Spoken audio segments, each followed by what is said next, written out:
New York City began to drastically decline in the late 1960s. The struggling industrial sector led to high rates of unemployment and a significant surge in crime. By 1970, the city's infrastructure had almost completely deteriorated. Landlords were given little incentive to maintain their property, which created unsafe living conditions for mass populations. Homelessness was on the rise, with people scattered throughout the city's subway system and many broken down buildings. The previously luxurious town square was now rampant with prostitution. More than 1 million people would flee the city, which took decades for it to regain its previous population. All of New York's 5 boroughs suffered during this economical collapse, but none worse than the Bronx. The decline of the city created the perfect environment for street gangs to form on every block as youths banded together to protect their neighborhoods. The Bronx would become the city's epicenter for gang activity and violent crime. This is the story of the Bronx warzone. A new generation of gangs began to form in the Bronx in the late 1960s. The borough has historically always been racially divided, but this racial tension, along with widespread poverty, fed into a rapid influx of street gangs as youths looked to protect their neighborhoods. The Bronx, being a sprawling ghetto, meant strength in numbers was a necessary form of survival for a majority of these teens. Most came from broken homes or simply had no place to go, but now they were a part of something bigger than themselves and found a sense of community with their fellow gang members. They related to each other's experiences about the daily struggles of growing up in such a treacherous environment. The Bronx was home to an estimated 10,000 gang members, which made up over 130 gangs.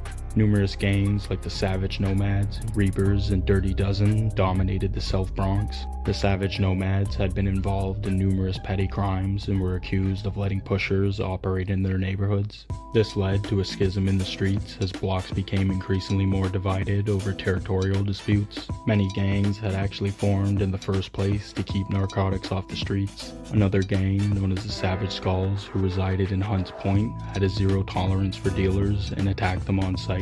The culture of these gangs were ultra-violent compared to the ones of the past. By 1970, the Savage Nomads had been embroiled in a bitter turf war with neighboring gangs. The Savage Nomads' rivals included the Dirty Dozen, Seven Immortals, and the Savage Skulls.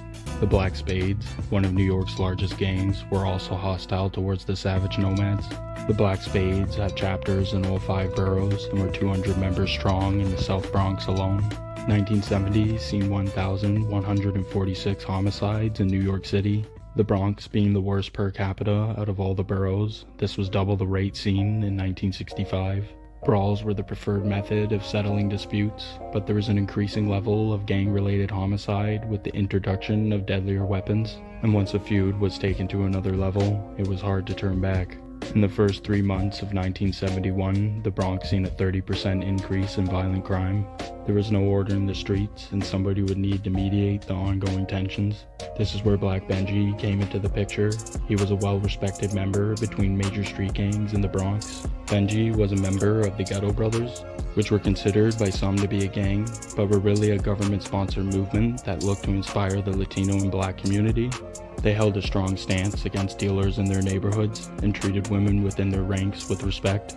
This was in contrast to other gangs in the Bronx, who commonly mistreated women within their groups. Black Benji would begin to negotiate a truce between all Bronx gangs to put a stop to the ongoing violence. Unfortunately, Benji's good nature would lead him to trouble. While he was trying to mediate a dispute between the Ghetto Brothers and the Black Spades, the argument took a turn for the worst. Benji would lose his life trying to break up the fight, and this would become a huge problem for the Bronx.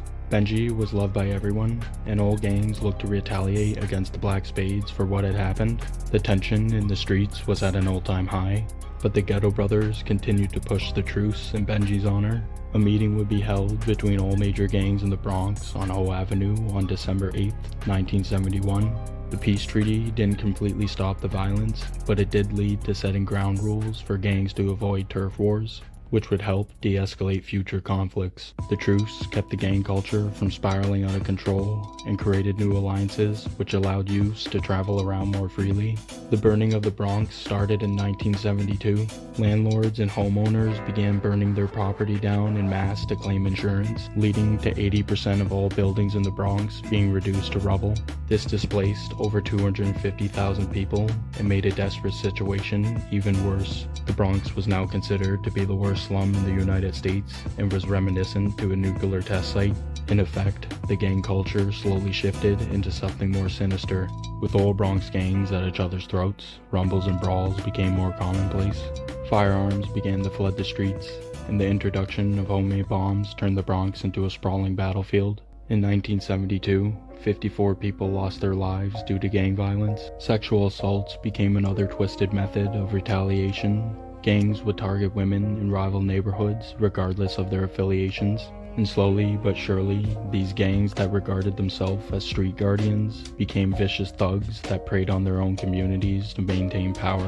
In 1973, muggings and robberies became rampant in the Bronx. Gangs would stick up buses and rob passengers for their belongings. Many gangs still maintain their original goal of protecting their neighborhoods, but as crimes increase, they became overshadowed by the more vicious ones. Girls during this era were targeted in gang assaults, and in some cases were executed afterwards. This fed into a bloody cycle as gangs retaliated against each other for such heinous acts. The NYPD were under investigation for widespread corruption. They were ill-equipped to combat the rising gang problem and demonize them rather than trying to understand their plight. In 1975, the police and media coined the term Fear City. They pleaded with travelers to stay away from New York as crime levels escalated to an all-time high. Between 1975 and 1979, nearly 500 gang members were arrested for homicide. The introduction of crack in the 1980s would decimate the city's gang culture as teens seen a lucrative opportunity during the epidemic. Gangs like the Savage Skulls and Ghetto Brothers, who looked to keep the streets safe, were now phased out by more violent cliques that dominated New York's underworld. But that will be a story for another day.